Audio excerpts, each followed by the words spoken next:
You're up 2-0. What's the story? Are you not happy, or you're only half happy, or? Still to be happy about. You're up 2-0. Job's not finished. Job finished? I don't think so. I'm gonna ask you a crazy question.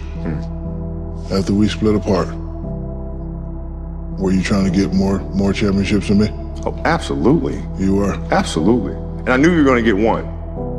I knew you were going to get one because of the energy, going into Miami and D-Wade and everything that was there. I knew you were going to get that one. So I knew I had to get at least 2 or 3. I wanted you to get that because I needed that. I wanted that. Like, I wanted people to say, see, this is what they're missing here. This is what they gave up for. Kobe should have been the one to go. I needed that. I wanted that. I wanted everybody to hate me. I wanted to fuel off of that and just come back with so much anger and so much vengeance. Right after you won, I went out to the track and I ran. And I did my conditioning, I did my drills. I woke up the next morning, I hit my weights, I did my 1,000 shots, I did everything humanly possible to get myself ready. But I needed it. I was like, all right, yeah, good. My brain cannot process failure. It will not process failure. Because if I sit there and have to face myself and tell myself, you're a failure, I think that's almost worse than death. You getting up 6 in the morning, man? It's 5:30 in the morning. Yeah. What time do you go to sleep? I don't need too many hours of sleep, man. I can go off in 3-4 hours. Really? Yeah. 3 hours? Yeah. Damn, they told you I got sleep apnea, right? Damn, I need about 6-7 hours, Kobe. What's a normal day like for you, particularly in the off season when you talk about getting up that early? I want to know what time you get up, right, and I want to know what you do when you get up. Right. Well, I normally wake up at about 4:30, and 4:30 in the morning. 4:30 in the morning. 4:30 in the morning, and I get ready to work out. This past summer I couldn't, run like I normally do and do all the shots because of my knee. Right.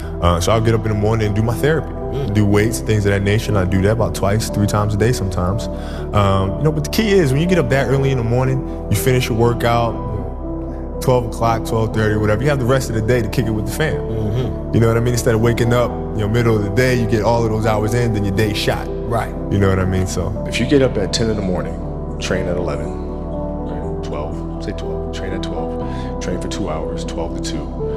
You have to let your body recover. So you eat, recover, whatever. You get back out, you train, start training again at 6. Train from 6 to 8, right? And now you go home, you shower, you eat dinner, you go to bed, you wake up, you do it again, right? Those are 2 sessions. Right now, imagine you wake up at 3, you train at 4, you go 4 to 6, come home, breakfast, relax, blah, blah, blah. Now you're back at it again, 9 to 11. Right, you relax, and now all of a sudden you're back at it again, 2 to 4, and now you're back at it again, 7 to 9. Look how much more training I have done by simply starting at 4, right? And so now you do that, and as the years go on, the separation that you have with your competitors and your peers just grows larger and larger and larger and larger and larger, and by year 5 or 6, doesn't matter what kind of work they do in the summer, they're never going to catch up. If you want to be a great player, if you play every single day, 2-3 hours, every single day, over the course of a year, how much better are you getting? Most kids will play maybe, an hour and a half, 2 days a week. Do the math on that. It's not going to get it done. It's not going to get it done, right? So if you're obsessively training 2-3 hours every single day over a year, over 2 years, you're accelerating. You make quantum leaps, man. I wasn't invited to parties or friendly gatherings on the weekend. So on Fridays and Saturdays, I would go in my rec room with my basketball and basically dribble myself to sleep. I think that was the best thing that could have ever happened to me, because during those lonely hours in the rec room, I discovered the hunger, the motivation, and the desire to be the best possible basketball player that I could be. I don't think I've ever said this before. This kind of makes me seem very psychotic, but whatever. I used to play the Halloween theme song over and over and over in my headphones. Pre-game. Seriously. And it was important that it was Michael Myers because the mask itself was void of emotion. It has nothing to do with pressure, it has nothing to do with hype, has nothing to do with camaraderie. It's stone cold killer. And I would listen to that song over and over and over to get.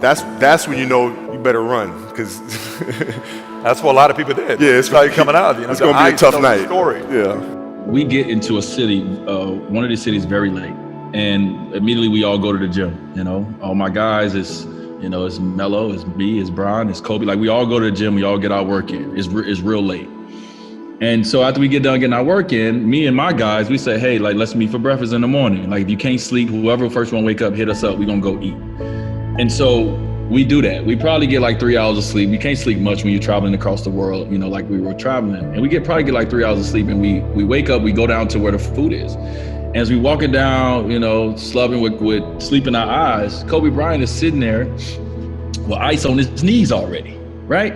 So we walk up to Kobe, we like, Kobe, what's up? And he was like, yeah, man, I just finished a workout, and I'm about to go do another one. And at that moment, I was like, wait, hold on. We just worked out about 3 hours ago. You know what I mean? And like, you've done another workout and you about to go do another one. That's when I was like, okay, I got to get my stuff together. I got to get my shit together. You know, the mamba mentality simply means trying to be the best version of yourself. That's what the mentality means. It means every day, you know, you're trying to become better. And it's a constant quest. It's an infinite quest. You know, the passion came from the love for the game. You know, I loved everything about it, like the smell of the ball. You love the smell of the ball? Yes, the ball. You know, the smell of like brand new sneakers, and like the sound the ball makes when it hits the ground. Sneakers in the gym. Sneakers squeaking. Yeah, the ball going through the net. Like all those things I love. And so the passion comes from that, because once you have that love, you just want to be a part of this thing all the time. I had a summer where I played basketball when I was like 10 or 11 years old. And here I come playing, and I don't score 1 point the entire summer. Really? Not one. How old were you? 11, 10, 11. And you're playing against other 10, 11-year-olds? Or you didn't score once? Not one. Were you in the game? I was in the game. How'd you not score? Because I was terrible. Really? Yeah. At 10, 11 years old, you were that terrible. Awful. I mean, and I had these big knee pads on because I was growing really fast, and I had socks all the way up here, and I had like the high top Skinny, fade, like skinny as hell. And I scored not a free throw, nothing, not a lucky shot, not a breakaway layup, 0 points. And I remember crying about it, being upset about it. My father just gave me a hug and said, listen, whether you score 0 or score 60, I'm gonna love you no matter what. Wow. Now that is the most important thing that you can say to a child. Because from there, I was like, okay, that gives me all the confidence in the world to fail. I have the security there. But to hell with that, I'm scoring 60. From there, I just went to work. I stayed with it, and I kept practicing. But you know what, there's 3 people in my lifetime that I admired on how hard they worked. Jerry Rice, Walter Payton, Kobe Bryant. Yeah. And his was legendary, you know, Kobe, as far as he never worked out just once a day. Oh. You know, like you just said, he would get up at 4 in the morning. Yeah. Or he'd say, meet me at a gym at 4 in the morning. And he would work out for, 2-3 hours, lifting, because he knew he had to get stronger. You don't have to get bigger, you're a basketball player, just get stronger, right? Yeah. Then he would go eat breakfast, and then he'd come back, and he'd make 500 shots. So he'd be there another 2 hours. Then he'd get ready for practice, right? Yeah. He'd go through a 2.5 hour, 3 hour practice like it's nothing. Then he'd go have lunch and blah, blah, blah. He'd chill out for another hour. Then he'd come back at night and work out again. And it was crazy to me because he had his method of it was scientific, because he was like, B, if I work out 3 times a day, and all these other guys who are so-called great players work out just for practice, they just work out that 1 time a day. He said, over a 5-year period, they can't catch me. I've worked out that much. I've worked on my body, I've worked on my footwork, I've worked on my shot. So 5-10 years from now, they can't catch me. They're that far behind. So at 13 years old, I had a kill list. They used to do these rankings. It was Street and Smith basketball rankings. And I was nowhere to be found because I was like 6'4", scrawny, like 160 pounds soaking wet. So I was like 57 on the list. And so I will look at 56, 55, all the way up to number 1, who these players are, what club teams they played for. So when we go on an AAU travel circuit, I got to hunt them down, right? And so that became my mission in high school, is to check off every other person, all those 56 other names, hunt them down and knock them down. A lot of the kids that I was playing against were inner city kids. Yeah. And so they're looking at me as if, okay, this kid's soft. right? He's from the suburbs of Philadelphia. His father played in the NBA, played professionally. He's got it easy. Got it easy, born on second, all this other stuff, right? And so they felt like they could try to be physical or try to intimidate me and do all this other stuff, which they couldn't, right? But now I'm saying, okay, well, you're trying to attack me. How am I going to attack you? How can I mentally figure out ways to break you down? How can I show you that, no, I have the edge, right? And so that's when it first started for me, is figuring out how to get the upper hand on an opponent that way. And what would you do to mentally break people down then? We used to have an All-American camp that I used to go to, and at the time when I first showed, I was a sophomore, and one of the things I would do is while everybody would be at the cafeteria, eating and doing all sort of stuff, I just go back to the gym. They'd be resting, eating. And they'd see me leave. But now you're in a tough position because you're like, okay, I want to be like, I'm following the kid to go work out, but I know he's working, he's up early, and he's doing all this other stuff. And so that was my way of showing them, yeah, I may be from the suburbs, but you're not going to outwork me. Wow. And I'm mentally going to. Did someone teach you that? Was that just a thing that you decided, like, I'm going to get in people's minds? I think it's just figuring out ways to be better. At 13 years old, I played the longer game, because my game wasn't about being better than you at 13. It was to be better than you when the chips are really on the line. So when we played at 13, I would size you up and see what your strengths and weaknesses are. How do you approach the game? Are you silly about it? Are you goofy about it? Are you good at it just because you're bigger and stronger than everybody else? Right? Or is there actually thought and skill that you put into it? Right? And when I'd play to my weaknesses. I wouldn't play to my strengths. I played to my weaknesses. Because when you're playing summer basketball, there's so many games. So there's not a lot of skill work being done. So when are you going to get better? Right? When you're playing in competition situations, you're only playing to your strengths. Why? Because you want to win. Right? So what I would do, I was work on the things during those games that I was weak at. Left hand, pull-up jump shot, post game. Right? So I have a strategy. And so then fast forward to when I'm 17, and my game is completely well-rounded, and that player at 13 that I saw at 13 is still doing the same shit at 17, now you got a problem. That's right. There's a quote from one of my English teachers at Lower Merion named Mr. Fisk. He had a great quote that said, rest at the end, not in the middle.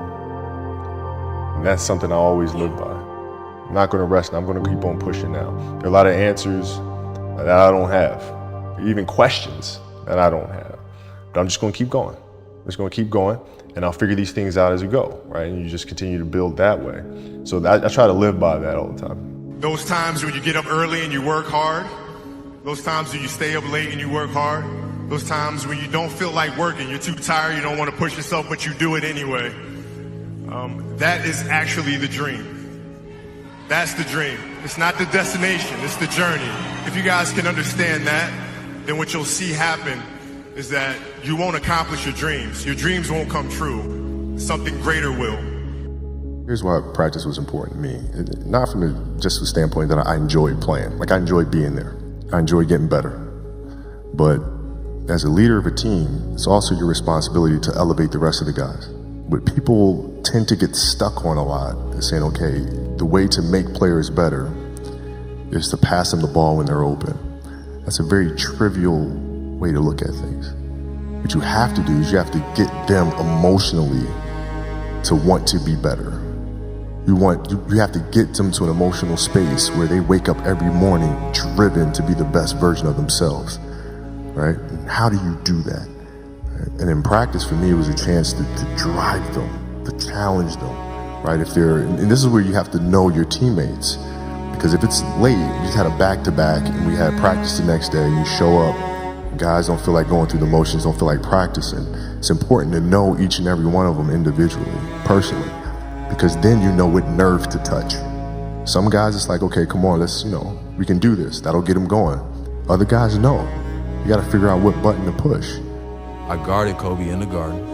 I can't remember how much he had, but I knew I had multiple steals against him, to where in the game, in my head, all I'm thinking of is when I have this conversation with my brother after the game, how I'm gonna tell him how I stole the ball from Kobe. Like, I'm thinking about all these things in my head. I'm like so geeked. The fourth quarter start. Wait, you were already celebrating? Fourth quarter starts. And Kobe said, you had a great game. Oh my God. But I'm looking like, this 12 minutes, what you talking about? Like, what was that? You know what I'm saying? Like, you ain't said nothing the whole game. I've been talking shit. I done stole the ball. I'm hyped as hell. It's Kobe Bryant. He ain't said not one word to me. The man come down. You remember he came, shot fake, threw it off the glass, caught it, threw it to the corner. I'm like, bro, what you on? Like, bro, you been regular all game. Shot, get to the spot, shot fake, spin, pivot over here, spin back on the foot, drop it off the glass. I'm like, bro, what's going on? Then he pulled up from like 35 feet on some Steph Curry before Steph was doing that. He pulled up and laced it. I'm like, they called a timeout. Dan Tony looking at me. I'm like, bro, I ain't. I think the best way to prove your value is to work, is to learn, is to absorb, to be a sponge. But you always want to outwork your potential. You know, as hard as you believe you can work harder than that. And that's what I tried to do when I first came in the league. But, you know, basketball is such a direct competition sport that me coming in at 17, I hated when, like, my teammates would say, you know, I get hit with an elbow, right? Shaq would hit me with an elbow in practice. And, like, you know, Nick Van Exel would come up and say, are you okay? I'm like, what? Mao, are you okay? What the hell's wrong with you? You know, so like I always had that extra chip on my shoulder. So like every day in practice for me was really trying to annihilate everybody that I was playing against. Because I wanted to prove you don't need to babysit me. Like I'm fine, you know? You know, basketball for me was the most important thing. So everything I saw, whether it was TV shows, whether it was books I read, people I talked to, everything was done to try to learn how to become a better basketball player. Everything. And so when you have that point of view, then literally the world becomes your library to help you to become better at your craft. The world becomes your library to help you improve your craft, better your craft. Yes, indeed. So because you know what you want, the world's giving you exactly the information you need to become better at it. Because you know what you're looking for.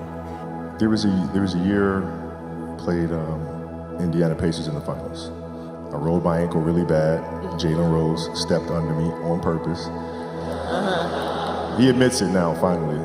Rolled my ankle really, really bad. I came back, finished the series, but I couldn't touch a basketball until mid-September, which was driving me crazy because I couldn't train. But I looked at, this was like the 10th time I rolled my ankle in one season. So I'm looking at that and I'm saying, okay, I gotta address that. And so being that I couldn't get on the basketball court, what I did was I took tap dancing lessons.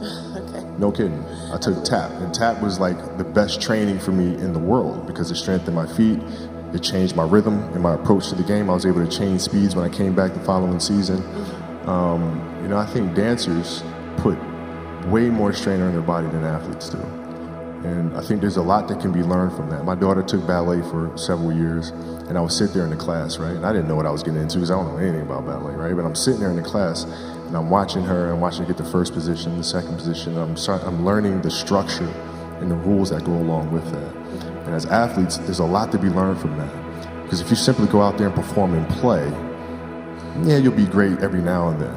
But if you play with structure, if you understand the rules that come along with that, the discipline that comes along with that, then you reach another level. You're playing against the Golden State Warriors. Score is 107-109. You guys are close to getting into the playoffs.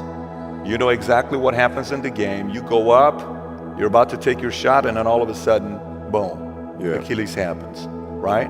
How the hell do you tolerate that kind of pain? You know, I use this, I tell this example, and I think this is the best way to explain it. You know, you have a hamstring injury, you pull your hamstring really, really badly, you can barely walk, right? Let alone play anything. Doctor tells you go home, sit up on the couch, rest your hammy, stay off of it, don't get up, no sudden movements. You're at home, all of a sudden a fire breaks out in the home. Your kids are upstairs, wife is wherever she may be, it's going down. I'm willing to bet that you're gonna forget about your hamstring, you're gonna sprint upstairs, you're gonna grab your kids, make sure your wife's good, you're getting out of that house, right? Hamstring be damned. You're not gonna feel your hamstring, right? And the reason is because the lives of your family are more important than the injury of your hamstring. And so when the game is more important than the injury itself, you don't feel that damn injury. Not at that time. He ruptures his Achilles tendon. Then he says to me, so I reach back there and try to pull it back down. I said, no, it doesn't work that way. He goes, yeah, I know. He goes, I've been trying to walk on my heel to see if I could run on my heel, see if I could play that way. I said, it don't work that way. He goes, well, can we go in the back and maybe you could tape it up? I could finish the game. I said, it doesn't work that way either. I said, I'll let you shoot the free throws, but it's up to you if you want to shoot. I'm shooting them. Okay. I've talked to him. To this day, pretty much, it was a shot at Paul Pierce when he played. When he walked Celtics. off, yeah. And was he wheelchaired he took off? a wheelchair off the court and then came back and kicked our tails the rest of the game. So that was the message that he was sending to everybody in the league, and it was sent loud and clear. It's 3:30 a.m. My foot feels like dead weight. My head is spinning from the pain meds, and I'm wide awake. Forgive my venting, but what's the purpose of social media if I won't bring it to you real, no image? Feels good to vent, to let it out. To feel as if this is the worst thing ever. Because after all the venting, the real perspective sets in. There are far greater issues and challenges in the world than a torn Achilles. Stop feeling sorry for yourself. Find the silver lining and get to work with the same belief, same drive, and same conviction as ever. One day, the beginning of a new career journey will commence. Today is not that day. If you see me in a fight with a bear, pray for the bear. What have you learned about yourself through these 20 years of being in the NBA? Wow. What I've learned is to always keep going. Always. There's been times, particularly early in my career, where it just feels like this is the end. But what I've come to find out is that, no matter what happens, the storm eventually ends. And when the storm does end, you want to make sure that you're ready. And so I've really learned to put one foot in front of the other, good, bad, or indifferent, because eventually that storm passes. We were in Vegas for the start of training camp, and we're getting ready for the Olympics in Beijing. We're going to head to Beijing. And I wanted to establish myself as a young leader on the team by waking up bright and early, day one. So the goal was to be the first one at breakfast. So I set my alarm. I make sure I'm up by sunrise. I get out of bed. I put on my gear and I head downstairs. But when I get there, Kobe's already there with ice packs on his knees, drenched in sweat. Now, it took me a minute to figure it out, but this guy wasn't only awake before me. He had already worked out. He had just played in the finals days earlier. Meanwhile, I'd been off for months and I was still exhausted. What he had done that morning was incomprehensible to me. That dedication he had only days after falling short of an NBA championship. That taught me something I've never forgotten. Legends aren't defined by their successes.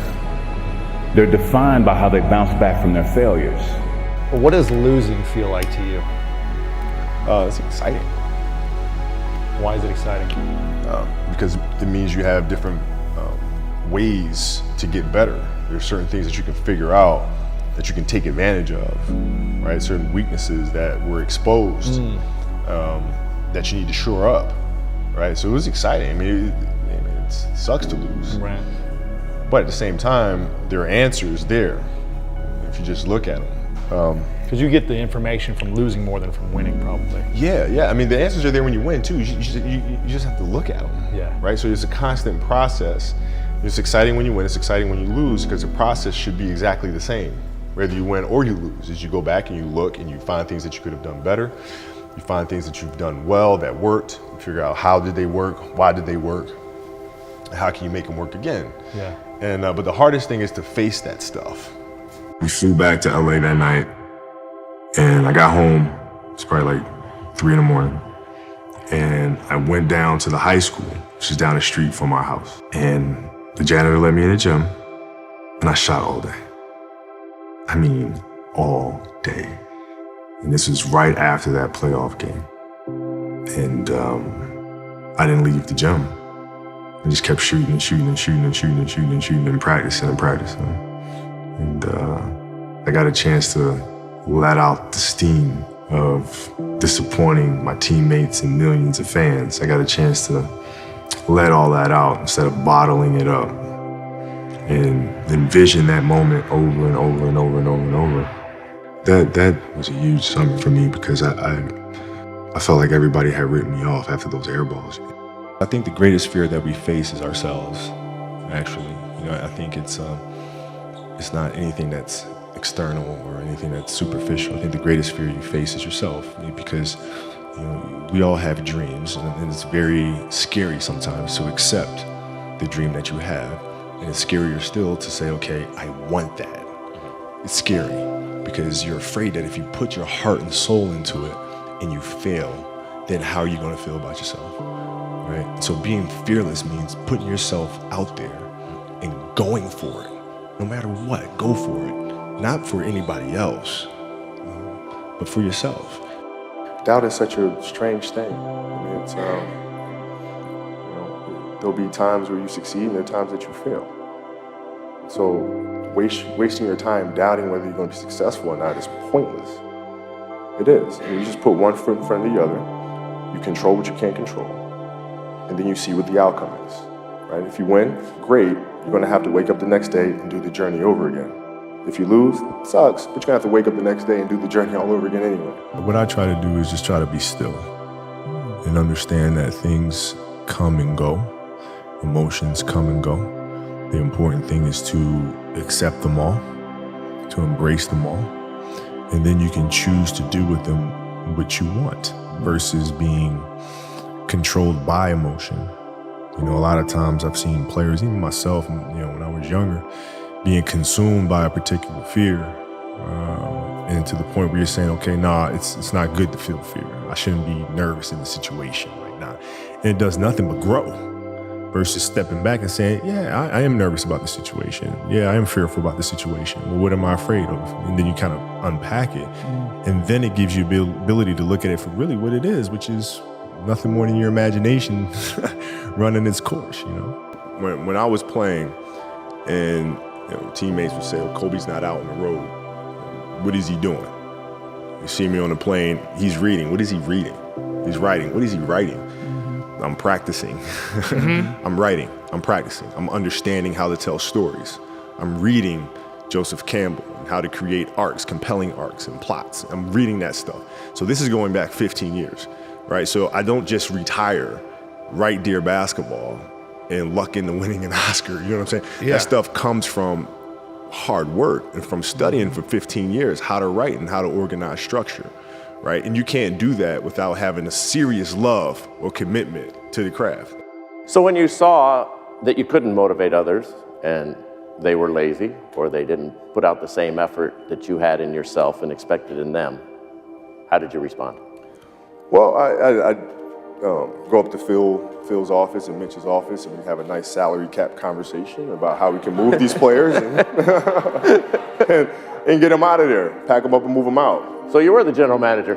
Well, no, but I was the one that was like, listen, at the end of the day, when the career is said and done, I'd be damned if I lose these championships because I'm playing with a bunch of lazy dudes. This is not happening, right? So either this train is going this way, one way or the other. You're going to be on it, you're going to be off it, or you're going to be under it, right? It's just, it is what it is.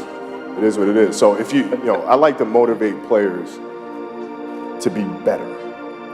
I don't want to have to motivate you to get in the gym in the first place. How much more do you want from me? More. How much more successful do you want me to be? More successful. How many records can my records break? More records. But I'm the best.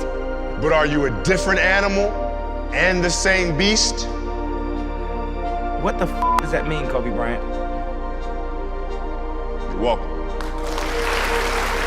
What is he talking about? You see a player pump fake, they generally, if they're right-handed, the right leg always goes behind, right? I'm demonstrating, what the hell? So, player gets the ball, they throw a pump fake, they do this, right? See how the back leg goes back? Who the hell is gonna shoot the ball from that position? Nobody, right? So why would you fall for that pump fake? Not in a million years, right? So if a person's going to pump fake and you're looking at his foot and he's in that position, you know he's not gonna shoot, he's gonna drive the ball. You just back up, right? Now if they're in this position, now you know that's a real threat. So when you think about the greatest players of all time, 90, 80% of them have God gift of natural talent, ability, body, right? So Jordan, 48-inch vertical, right? You got the big hands, right? You got LeBron, right? You have Shaquille O'Neal, right? Then Magic, 6'9" point guard with vision. Kobe, standard. If I give you 6'6" and then took every 6'6" guard in the NBA and NBA history, you would never find him. You would never find Kobe because he didn't have big hands, right? He wasn't quick, he wasn't fast.